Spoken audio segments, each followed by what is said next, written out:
Too much iron. It could actually be deadly if you have too much iron in your blood.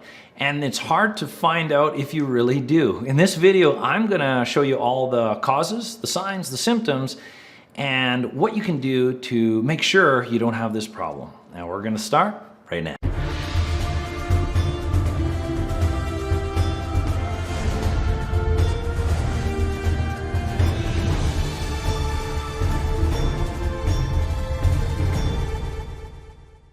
Well, hello everyone, I'm Dr. Glenn Harrison and welcome to this week's segment of Why. This is where we take just a few minutes to answer some of the most common health-related questions that I see in my office every day. So the question today is all about high iron. You know, I get this all the time. What are symptoms of high iron? Why does my doctor tell me that I have too high of iron? I've done videos before on low iron, which is probably more common than high iron, at least in my clinic anyway. So I want to shed some light on really what are the causes of high iron and what can you do about it? And this is extremely important because if you have too high of iron, it can actually be deadly. Yes, if you have too high of iron, one of the first things that'll happen to your body over a period of time, like iron toxicity, you'll have liver failure, not just liver damage, but actually liver failure. And then after that, if it's going on, it'll lead to heart failure. So it is serious, it's very, very serious. And I've caught cases in my clinic where people already had liver injury, and I've caught people where they've had such significant liver injury, they were looking for liver donors. It was that bad already. So it's important to have this conversation. So that's some concerns of having high iron. What are some symptoms of high iron? Well, this is kind of where it's sneaky because it's not obvious and people can go for a long time. If people have too high of iron, sometimes they can end up more lethargic. They can become a little more exhausted. Another symptom of it, and I learned this in clinic a few years ago, is it can create neurological disorders like bipolar disorders. Really, I had a case that was diagnosed with bipolar disorder and all of his life, and lo and behold, when he came to my clinic, we found a bunch of abnormalities, and he actually came in for other issues, and we started to work through it, and I saw, oh my goodness, your iron is off the charts.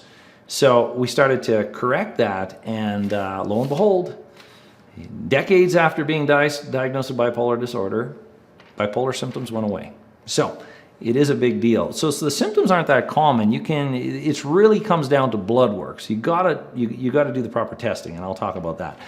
So that's kind of symptoms, whatever there is for symptoms of it. But the causes, it's always about the cause. So what are the causes? Well, there's three major causes of high iron. One is exposure. So people going crazy with iron supplementation, that can be one. It's not that common.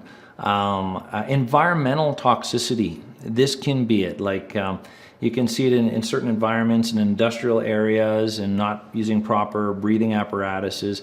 You can actually get iron overload and true environmental iron toxicity. So that's one. Not that common though in our world in the West.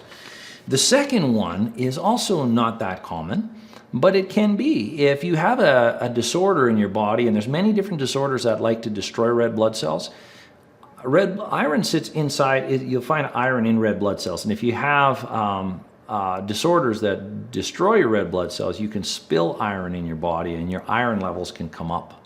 So that's a second one. The third one is genetic disorders, and I've had a few cases like this. And it's a genetic disorder where people absorb more iron. So we all eat iron-rich foods, and when we eat it, people with this genetic disorder absorb 300 to 500% more iron than someone who doesn't. So they really absorb that iron, and their levels go sky high. This genetic disorder is called hemochromatosis. Hemochromatosis. That's really what it is. And it's got to be identified. So there's two ways to test for hemochromatosis. There's one, it's a blood test, and there's another one that's a saliva. I've ordered both of those in my clinic. I still like the blood test for it. But that's a genetic disorder. And you can manage with the genetic disorder. You go to and donate blood or phlebotomy sessions where you get rid of this iron. Okay, so that's the third one. But there's actually a fourth one that's not really iron overload, but it kind of it results in iron overload. if that makes sense. It's inflammation. So there's four major lab tests to determine iron, and I've talked about this before on low iron symptoms. One is something called ferritin.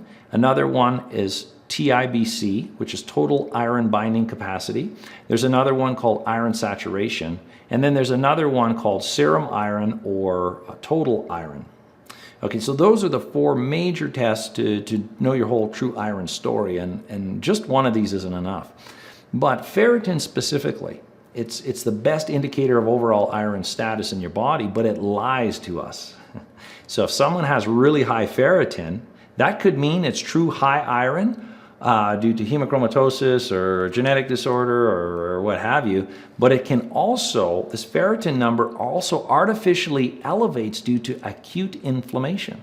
So if you're highly inflamed and you have this much ferritin and you get inflamed, it'll bring it up, it can bring it up significantly in some people, and then it looks like you have high iron. I still treat it like it's high iron. I don't want to risk anything in organ systems. So, so acute inflammation can actually bring your iron levels higher, and that should be managed. So if I see sky-high iron, I ask two questions. Is this a genetic disorder? Is there something wrong with the blood? Like, are they destroying the red blood cells? And the third is it really not high iron in acute inflammation? So I've seen all sorts of things like this in my clinic. So what can you do if you're worried about it? You got to do those tests, that's it. There's no replacement for it. And if you do have high iron, there's a few things you can do. Get rid of your inflammation. Look at everything in your body. We can help with that. You can reach out with us. That's what we do every day. Reduce the inflammatory processes in the body. That's number one.